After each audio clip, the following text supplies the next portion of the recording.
Le bourdonnement sourd des compensateurs gravitationnels résonnait dans mes os, tandis que notre navire de reconnaissance plongeait vers les profondeurs de Kitrup. Mon nom est Kaelus, et je commençais déjà à regretter d'avoir accepté cette mission d'observation. Les eaux turbulentes de cette planète-océan cachaient bien plus que les simples créatures marines que nous étions censés cataloguer pour le Conseil galactique. Kaelus, les scanners détectent une anomalie dans le secteur Gamma 7, annonça Zara, ma partenaire d'équipe dont les implants cybernétiques clignotaient d'inquiétude. Les signatures énergétiques ne correspondent à rien dans nos bases de données. Je me penchais sur les écrans holographiques qui affichaient les relevés des sondes.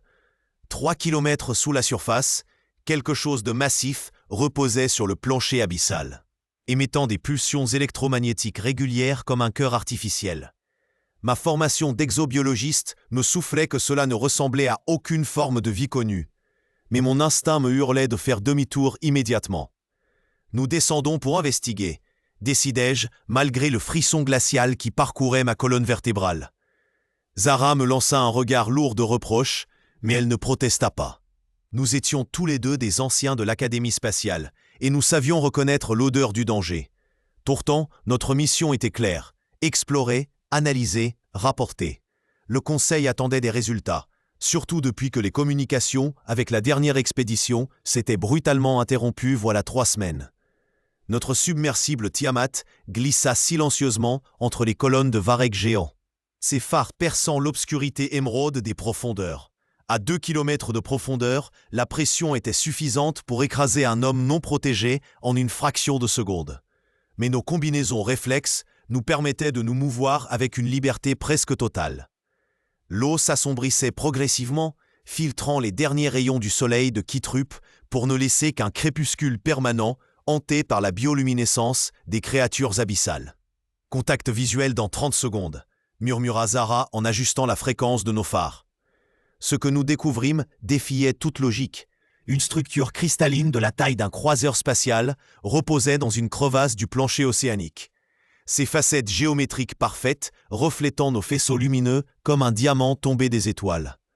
Mais ce n'était pas un simple cristal. Des conduits d'énergie parcouraient sa surface, pulsant d'une lueur bleutée hypnotique, et des symboles inconnus dansaient sur ses parois comme des messages indéchiffrables. Par les ancêtres protogènes, souffla Zara. C'est un refuge planétaire. Je ne pensais pas que de telles légendes puissent être réelles. Mon sang se glaça. Les refuges planétaires n'étaient que des mythes, des histoires que se racontaient les pilotes spatiaux lors des longues traversées intersidérales.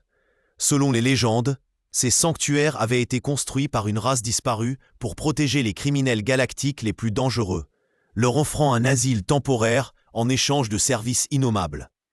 Si cette structure était réellement ce que nous pensions, alors nous venions de découvrir quelque chose que certains auraient tué pour obtenir. Un mouvement dans la pénombre attira mon attention. Des formes sombres émergeaient des anfractuosités du relief sous-marin, se dirigeant vers nous avec une coordination troublante. Ce n'étaient pas des prédateurs marins ordinaires. Leur morphologie présentait des caractéristiques que je reconnaissais pour les avoir étudiées dans les archives secrètes du Conseil. Des fangtoufs génétiquement modifiés, des créatures marines transformées en gardiens par une biotechnologie avancée. Zara, prépare les systèmes de défense, ordonnai-je en activant les boucliers du Tiamat. Nous ne sommes plus seuls. La première vague d'attaque nous frappa avec une violence inouïe. Les fangtoufs, longs de 5 mètres et hérissés de dents acérées comme des lames, se jetèrent sur notre submersible avec une rage programmée. Leurs mâchoires, renforcées par des implants métalliques, raclèrent contre nos boucliers énergétiques dans un grincement qui me rappelait les cris des damnés. Zara riposta avec nos canons à impulsion, vaporisant les premiers assaillants dans des gerbes de vapeur surchauffées. Mais d'autres prenaient déjà leur place. « Les boucliers faiblissent !» cria-t-elle par-dessus le vacarme des impacts. « Nous devons nous poser dans le refuge. » C'était exactement ce que ces gardiens voulaient nous empêcher de faire. Mais nous n'avions plus le choix. Je plongeais le Tiamat vers la structure cristalline, slalomant entre les attaquants avec une précision née du désespoir. Un panneau d'accès s'ouvrit automatiquement à notre approche, comme si le refuge avait reconnu notre détresse. Nous glissâmes à l'intérieur juste avant que nos boucliers ne cèdent définitivement. L'intérieur du refuge défiait les lois de la physique maritime. Nous évoluions désormais dans un environnement artificiel où l'eau avait été remplacée par une atmosphère respirable, maintenue par des générateurs gravitationnels invisibles. Des corridors s'étendaient dans toutes les directions, éclairés par la même lueur bleutée que nous avions observée à l'extérieur. L'architecture était à la fois familière et alien, comme si elle avait été conçue pour accueillir diverses espèces, tout en conservant une esthétique qui transcendait les cultures galactiques. Les systèmes d'environnement fonctionnent encore après tous ces siècles, remarqua Zara en consultant ses instruments. Whoever built this place, they knew what they were doing. Nous progressions prudemment dans les couloirs, nos armes à énergie chargées et prêtes à tirer. Chaque ombre pouvait dissimuler un piège, chaque intersection révélait un gardien mécanique. Mais le refuge semblait désert, hanté seulement par l'écho de nos pas et le murmure continu des systèmes de maintenance. Des alcôves bordaient les murs, certaines contenant des appareils dont la fonction m'échappait, d'autres abritant des statues représentant des espèces que je ne reconnaissais pas. C'est au détour d'un corridor que nous tombâmes sur lui. L'être qui se tenait face à nous mesurait près de 3 mètres de hauteur, sa silhouette imposante drapée dans ce qui ressemblait à une armure organique aux reflets nacrés. Son visage, si l'on pouvait utiliser ce terme, combinait des traits reptiliens et céphalopodiens, avec 6 yeux disposés en hexagone autour d'une bouche bordée de tentacules préhensils. Mais c'était son regard qui me glaça le sang. Une intelligence ancienne et malveillante brillait dans ses pupilles multiples. Une conscience qui allait traverser les millénaires en nourrissant sa haine. « Des visiteurs !» siffla-t-il dans un galactique standard parfait, mais teinté d'un accent que je n'arrivais pas à identifier. Comme c'est inattendu, je suis Vortak, dernier gardien de ce refuge. Et vous, petite créature, vous venez de commettre une erreur fatale. Zara leva instinctivement son arme, mais Vortak l'immobilisa d'un geste. Une force invisible paralysa ma partenaire, la maintenant debout mais incapable du moindre mouvement. Des implants techno-organiques apparurent sous sa peau translucide, révélant une biotechnologie que je n'avais jamais vue, même dans les laboratoires les plus avancés du Conseil galactique. « Qui êtes-vous » demandai-je, en essayant de dissimuler la terreur qui m'envahissait. « Que faites-vous ici » Un rire grave et cristallin s'échappa de sa gorge. « Je suis ce que votre espèce appellerait un criminel galactique, bien que ces termes soient réducteurs. Il y a 15 siècles, j'ai été banni de la coalition des mondes civilisés pour avoir tenté d'éveiller une compassion véritable dans l'univers. Mon crime, avoir voulu libérer les espèces asservies de leur chaîne génétique, leur offrir une évolution libre plutôt que dirigée par les prétendus maîtres protogènes. » Ces paroles résonnèrent dans ma mémoire. Les archives historiques du Conseil mentionnaient effectivement une rébellion biotechnologique survenue au cours du XVe siècle post-contact, menée par un scientifique renégat qui avait tenté de pervertir le processus d'élévation. La répression avait été brutale, et tous les rebelles avaient été supposés éliminés. Apparemment, les suppositions du Conseil étaient erronées. « Vous mentez !» protestai-je. « L'élévation est un don sacré offert par les races supérieures aux espèces primitives. C'est le fondement même de notre civilisation galactique. » Vortak s'approcha de moi, et je sentis une odeur d'ozone et de métal chauffé émaner de sa forme imposante. Un don, plutôt un système d'esclavage perfectionné. Chaque espèce élevée devient débitrice de ses patrons, contrainte de servir pendant des millénaires avant d'accéder à une pseudo-indépendance. Et pendant ce temps, les vrais maîtres, ceux qui ont initié ce processus, se reposent dans leurs domaines interdits en attendant le retour de leur créateur mythique. Il désigna d'un geste circulaire les murs du refuge où des fresques holographiques commençaient à s'animer, illustrant ses propos. J'ai découvert la vérité dans les archives protégées de Tanit. L'élévation n'est qu'un verrou biologique destiné à maintenir les espèces dans un état de dépendance permanente. Chaque modification génétique, chaque amélioration cognitive, chaque don apparent cache un code de servitude inscrit dans l'ADN même des bénéficiaires. Les images qui défilaient sur les murs montraient des laboratoires gigantesques où des millions d'êtres conscients subissaient des expériences atroces. Leur cerveau connecté à des machines qui analysaient et modifiaient leurs pensées. Je reconnus plusieurs espèces actuellement considérées comme des clients fidèles du conseil. Mais dans ces visions d'horreur, elles apparaissaient comme des cobayes torturés par leurs prétendus bienfaiteurs. « C'est impossible », murmurai-je. Les Umbriens, les Ténanins, les Kantènes, ils sont nos alliés, nos guides spirituels. Vos geôliers, rectifia Vortak avec amertume. Et les miens aussi, jadis. Mais j'ai brisé mes chaînes, Caelus. Oui, je connais ton nom. Les scanners de ce refuge ont analysé tes implants biologiques dès ton arrivée. Tu portes en toi la marque de l'élévation humaine, ce code génétique subtil qui fait de ton espèce les parfaits serviteurs des maîtres galactiques. Mes jambes se dérobèrent sous moi. Tout cela en quoi j'avais cru, toute ma formation scientifique, toute ma fierté d'appartenir à l'une des plus jeunes espèces élevées de la galaxie. Si Vortak disait vrai, alors l'humanité n'était qu'un jouet entre les mains de forces qui la dépassaient. « Pourquoi me révélez-vous cela » parvins-je à articuler. « Que voulez-vous de moi » Les yeux multiples de Vortak se fixèrent sur les miens avec une intensité troublante. « Parce que tu vas m'aider à terminer ce que j'ai commencé il y a 15 siècles. Ce refuge contient les outils nécessaires pour créer un virus génétique capable de briser toutes les chaînes d'élévation simultanément. En une génération, chaque espèce de la galaxie retrouverait sa liberté d'évoluer selon ses propres désirs, libérée de l'influence de ses patrons. » Il se tourna vers un panneau de contrôle qui émergea du sol cristallin à son approche. « Mais j'ai besoin d'un échantillon génétique humain récent pour calibrer le virus. Ton ADN, Caelus, contient les dernières modifications apportées par tes maîtres. Avec lui, je peux créer une clé universelle qui ouvrira toutes les cages. » L'horreur de sa proposition me frappa comme une vague glacée. Un tel virus, lâché dans la galaxie, provoquerait un chaos indescriptible. Des milliards d'êtres conscients, brutalement libérés de conditionnements millénaires, sombreraient dans la folie ou l'anarchie. Gouvernement galactique s'effondrerait. Les technologies basées sur l'élévation cesseraient de fonctionner et l'espace civilisé replongerait dans une barbarie primitive. Vous parlez de liberté, mais vous décrivez un génocide, accusai-je. Combien mourront dans ce chaos que vous voulez déchaîner ?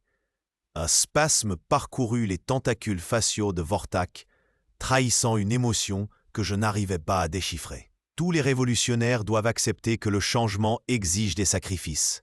Oui, il y aura des morts. Oui, certaines civilisations disparaîtront.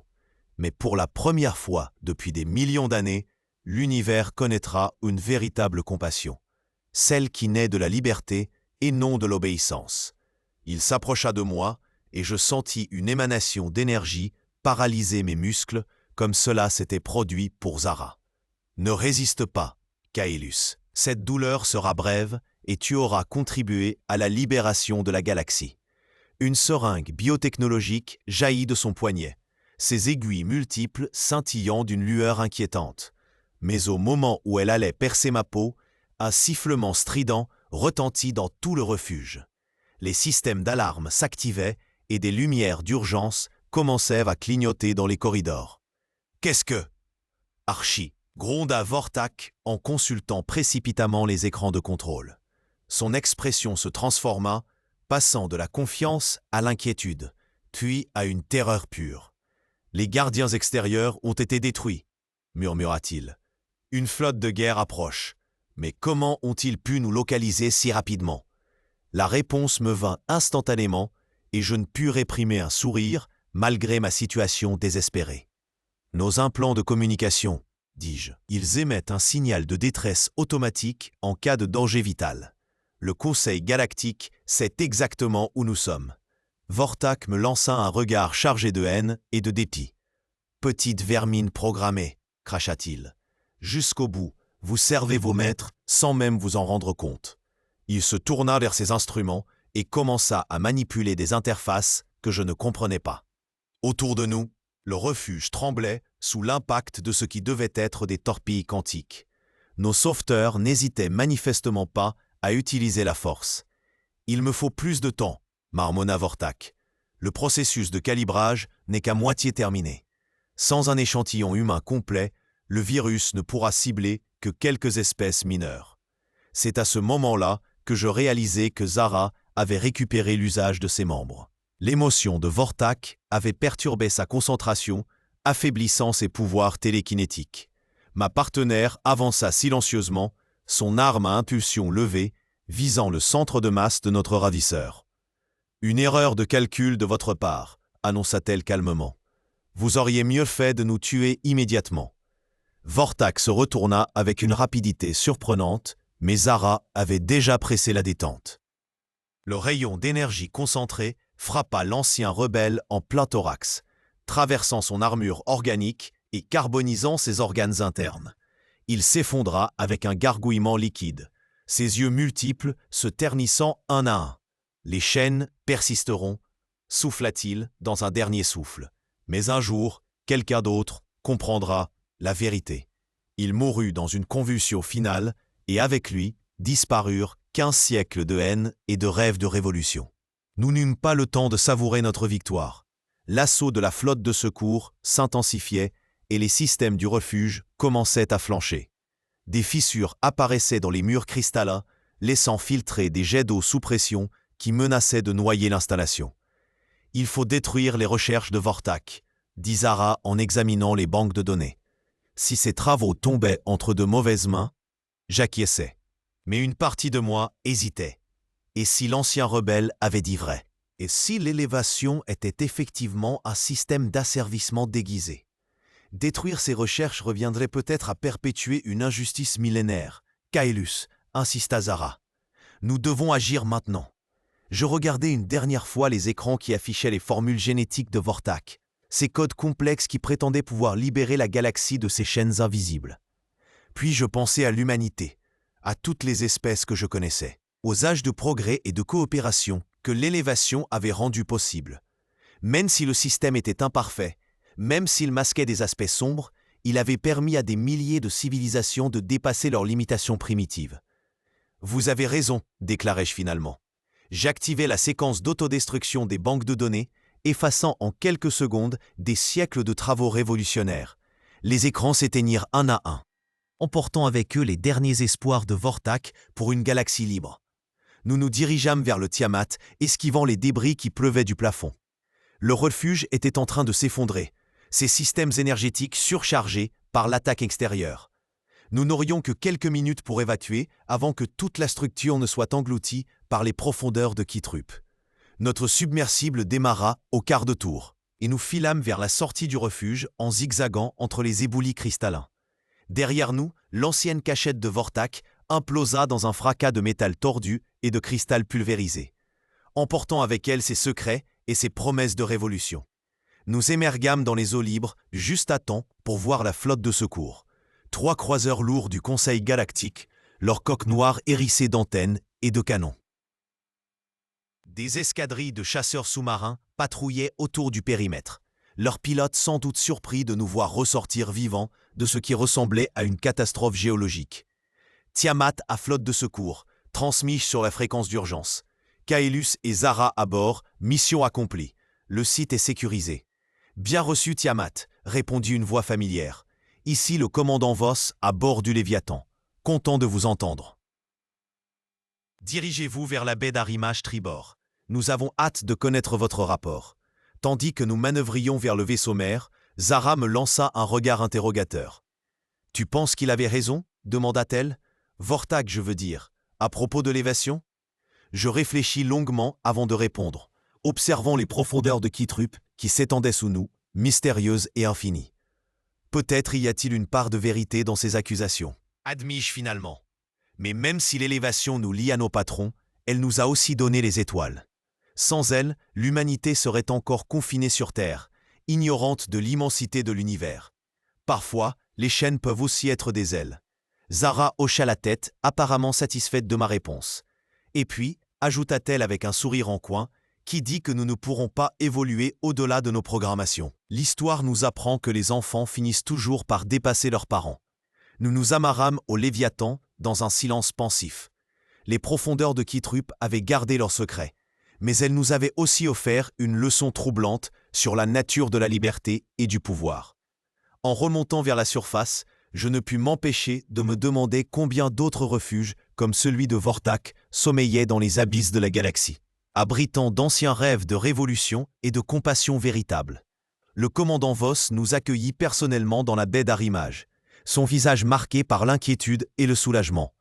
Derrière lui se tenaient plusieurs officiers du Conseil galactique, leurs uniformes multicolores reflétant la diversité des espèces qui composaient notre civilisation interstellaire. Rapport, demanda simplement Voss. Je lui racontai notre découverte du refuge, notre rencontre avec Vortak et la destruction de ses recherches. Mais je passai sous silence ces révélations sur la nature véritable de l'élévation. Certaines vérités, me disais-je, étaient peut-être trop dangereuses pour être partagées, du moins pour l'instant. Tandis que nous étions débriefés dans les quartiers du commandant. Je regardais par les hublots les étoiles qui scintillaient au-dessous de Kitrup. Quelque part là-haut, nos maîtres protogènes orchestraient le destin de millions d'espèces, perpétuant un système vieux de millions d'années. Étaient-ils bienveillants ou manipulateurs? Leur motivation relevait-elle de la compassion ou du contrôle? Je n'avais pas de réponse à ces questions, et peut-être était-ce mieux ainsi. Car au final, ce qui comptait n'était pas de savoir si nous étions libres, mais ce que nous faisions de notre existence, chaîne à pas. Vortak avait choisi la rébellion et la destruction. Nous avions choisi la préservation et l'espoir. Les profondeurs de Kitrup avaient englouti un rêve de révolution, mais elles avaient aussi renforcé ma foi en notre capacité d'évoluer, pas à pas, vers quelque chose de meilleur. Après tout, même les chaînes les plus solides finissent par rouiller avec le temps. Et peut-être qu'un jour, quand l'humanité sera devenue suffisamment sage, nous pourrons affronter la vérité sur notre condition sans sombrer dans le chaos que Vortak avait voulu déchaîner. En attendant, les étoiles nous appellent, et c'est déjà un miracle en soi. Les alertes résonnaient encore dans ma tête quand Kaelus m'interpella depuis la passerelle auxiliaire. Son visage affichait cette expression tendue que je lui connaissais si bien depuis notre dernière mission d'observation près du secteur tendu. « Commandant, les senseurs détectent des anomalies dans les couches inférieures des profondeurs. Les signatures énergétiques ne correspondent à aucun schéma connu. » Je me dirigeai vers son poste, observant les données qui défilaient sur l'écran holographique. Les profondeurs de Kitrup gardaient décidément leur secret. Même après toutes ces années d'exploration, les traces spectrales révélaient quelque chose d'inhabituel, une pulsation régulière qui semblait émaner des abysses les plus reculés de la planète Océan. Depuis combien de temps ces signaux sont-ils actifs? Demandai-je en scrutant les graphiques de fréquence. Environ 6 heures standard. J'ai d'abord pensé à une activité géothermique naturelle, mais l'intensité augmente de manière trop systématique. Et regardez ces harmoniques. Kaelus pointait vers une série de pics réguliers qui ponctuaient le spectre. Cette régularité mathématique ne pouvait être le fruit du hasard. Quelque chose était en train de s'éveiller dans les entrailles de Kitrup, et cela me rappelait désagréablement certains événements que nous préférions oublier. Prévenez le docteur Metz. S'il reste encore des artefacts dans ces profondeurs, nous devons le savoir maintenant. L'intercom grésilla avant que la voix du xénobiologiste ne résonne dans la cabine de pilotage. Commandant, si vous faites référence aux installations que nous avons découvertes l'an dernier, je peux vous assurer qu'elles ont été complètement neutralisées. Les équipes de désamorçage ont procédé selon les protocoles les plus stricts.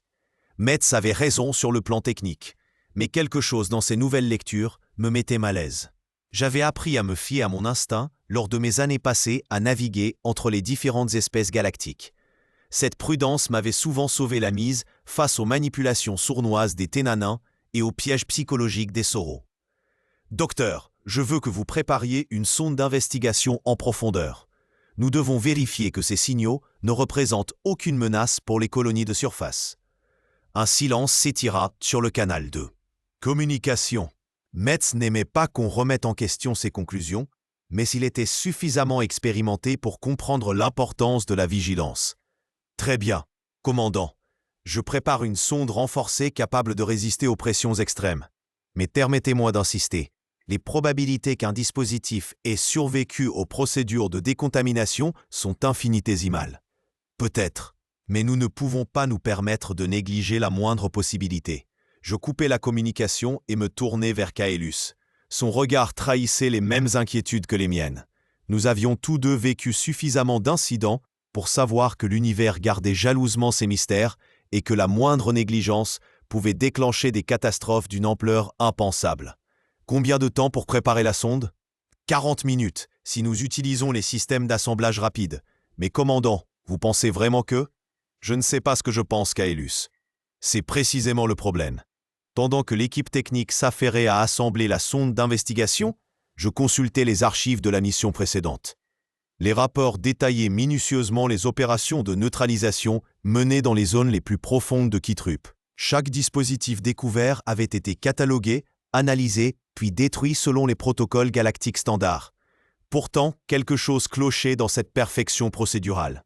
Mon expérience avec les artefacts des progéniteurs m'avait enseigné que ces technologies dépassaient souvent notre compréhension. Il était possible qu'un mécanisme ait échappé à nos détecteurs, qu'un système de sauvegarde se soit activé après notre départ. L'écran principal s'illumina soudain, révélant l'image de la sonde qui descendait vers les abysses de Kitrup. Les caméras transmettaient des vues saisissantes des formations coralliennes qui tapissaient les parois océaniques. Des créatures bioluminescentes dérivaient dans le courant, créant un spectacle d'une beauté hypnotique. Profondeur, 8000 mètres et elle descend. Les lectures de pression sont normales, annonça Caelus, tout en surveillant les instruments. Plus nous nous enfoncions, plus l'environnement devenait étrange. Les formations géologiques prenaient des aspects géométriques troublants, comme si une intelligence ancienne avait modelé ces cavités selon des principes architecturaux incompréhensibles. Là, m'exclamai-je en pointant l'écran. Une structure métallique émergeait de la paroi rocheuse, à peine visible dans la faible lueur des projecteurs de la sonde. Sa surface lisse contrastait violemment avec l'environnement naturel qui l'entourait. Des conduits serpentaient le long de sa façade, pulsant d'une lumière bleutée qui correspondait exactement aux signaux que nous avions détectés. « Comment avons-nous pu manquer cela lors de la première mission » murmura Caelus. « Peut-être parce que ce dispositif n'était pas actif à l'époque. » Répondis-je en observant attentivement la structure. Ou peut-être parce qu'il était camouflé par des systèmes que nous ne savons pas détecter. La sonde s'approcha prudemment de l'installation. Ses capteurs révélaient une technologie d'une sophistication stupéfiante, avec des alliages inconnus et des circuits énergétiques qui défiaient les lois physiques conventionnelles. Cette découverte confirmait mes pires craintes. Nous n'avions fait qu'effleurer la surface des secrets enfouis dans les profondeurs de Kitrup. Commandant, je reçois des transmissions de la sonde. Le dispositif semble réagir à notre présence. L'écran se remplit de données incompréhensibles, des séquences mathématiques complexes qui défilaient à une vitesse vertigineuse. Puis soudain, une image se forma. Le visage angulaire d'un Ténanin apparut, ses yeux multiples fixant directement la caméra. Salutations. Découvreur. Vous avez activé un gardien dans Archives profondes. Votre curiosité vous honore, mais elle vous expose aussi à des vérités que votre espèce n'est peut-être pas prête à accepter. La voix artificielle résonnait avec une autorité glaciale qui me rappelait désagréablement mes confrontations passées avec les représentants de cette race. Les Ténanins maîtrisaient l'art de la manipulation psychologique avec une habileté déconcertante. Nous sommes des explorateurs pacifiques, déclarai-je en activant le canal de communication bidirectionnel. Notre seul objectif est de comprendre la nature de votre installation. Comprendre, répéta l'hologramme Ténanin avec ce qui ressemblait à de l'amusement. Votre espèce utilise ce mot avec une remarquable légèreté. Êtes-vous prêt à comprendre que votre élévation n'est qu'une mascarade soigneusement orchestrée, que vos mentors ont délibérément limité votre potentiel pour vous maintenir dans un état de dépendance acceptable ? Ces paroles ravivaient des doutes que j'avais soigneusement enfouis au fond de mon esprit. La question de notre véritable origine, de la nature réelle de notre élévation, hantait tous les humains conscients des enjeux galactiques. Mais accepter de telles révélations sans preuve tangible revenait à ouvrir la porte à toutes les manipulations possibles. « Vos affirmations demandent des preuves », répondis-je en m'efforçant de garder une voix stable. « Des preuves ?» L'hologramme sembla presque sourire. « Observez donc. » L'écran se transforma en une cartographie tridimensionnelle de la galaxie. Des lignes de force apparurent, reliant entre elles certaines étoiles selon des motifs géométriques complexes. Puis, des points lumineux se mirent à clignoter, révélant l'emplacement de civilisations avancées. « Voici le véritable réseau galactique », expliqua le Ténanin artificiel. Chaque point représente une race qui a transcendé les limitations imposées par le système d'élévation traditionnel. Elles existent parallèlement à la civilisation officielle, évoluant selon leurs propres règles, explorant des voies interdites aux espèces guidées. Cette révélation ne frappe pas comme un coup de tonnerre. Si ces informations étaient véridiques, cela signifiait que nous évoluions dans un univers à plusieurs niveaux, où les vérités officielles masquaient des réalités bien plus complexes. Pourquoi nous révéler cela maintenant ? Demanda Caelus, sa voix trahissant un mélange de fascination et d'appréhension. Parce que votre espèce approche d'un seuil critique. Vos capacités psychiques latentes commencent à se manifester, et cela inquiète certains de vos superviseurs. Ils préparent des mesures drastiques pour maintenir votre développement dans les limites qu'ils jugent acceptables. L'hologramme marqua une pause, ses yeux multiples semblant nous jauger. Nous vous offrons une alternative. Rejoignez le réseau parallèle. Acceptez de transcender les limitations artificielles imposées à votre développement. Mais sachez que ce choix est irréversible et qu'il vous placera définitivement en marge de la société galactique conventionnelle. Cette proposition me laissait dans un état de profonde perplexité. D'un côté, l'idée de briser les chaînes invisibles qui entravaient peut-être notre évolution était séduisante. De l'autre, abandonner notre place difficilement acquise dans la civilisation galactique représentait un risque énorme pour toute notre espèce. « Nous avons besoin de temps pour réfléchir à votre proposition », déclarai-je finalement. « Bien sûr, mais gardez à l'esprit que ce temps vous est compté. D'autres forces sont en mouvement, des forces qui considèrent l'humanité comme une anomalie à corriger. » L'hologramme commença à se dissiper, mais sa voix résonna encore quelques instants dans le silence de la cabine de pilotage. « Quand vous aurez pris votre décision, retournez dans les profondeurs. Nous attendrons. » L'écran redevint noir, ne montrant plus que les eaux sombres de Kitrup. La sonde continuait sa mission d'exploration, mais elle ne révéla aucun autre élément significatif. L'installation Thénani avait disparu comme si elle n'avait jamais existé. Calus et moi restâmes silencieux pendant de longues minutes, digérant les implications de cette rencontre extraordinaire. Les questions se bousculaient dans mon esprit. Cette proposition était-elle authentique ou s'agissait-il d'une manipulation sophistiquée ? Les Thénana étaient-ils vraiment nos alliés potentiels ou poursuivaient-ils leurs propres objectifs cachés ? « Qu'est-ce que nous faisons maintenant, commandant ?» finit par demander Calus. « Nous rapportons tout ce que nous avons vu et entendu. Mais nous devons être prudents. Cette information pourrait déclencher des réactions imprévisibles si elle tombait entre de mauvaises mains. » Je savais que nous venions de franchir un seuil dont nous ne mesurions pas encore toutes les conséquences. Les profondeurs de Kitrup avaient révélé plus que des secrets archéologiques. Elles avaient ouvert une brèche vers des possibilités que nous n'osions même pas imaginer. L'avenir de l'humanité dépendait peut-être de la façon dont nous allions gérer cette révélation troublante. Et au fond de moi, je pressentais que notre périple ne faisait que commencer. Les signaux émis par l'artefact s'intensifièrent soudain, provoquant des interférences dans nos systèmes de communication.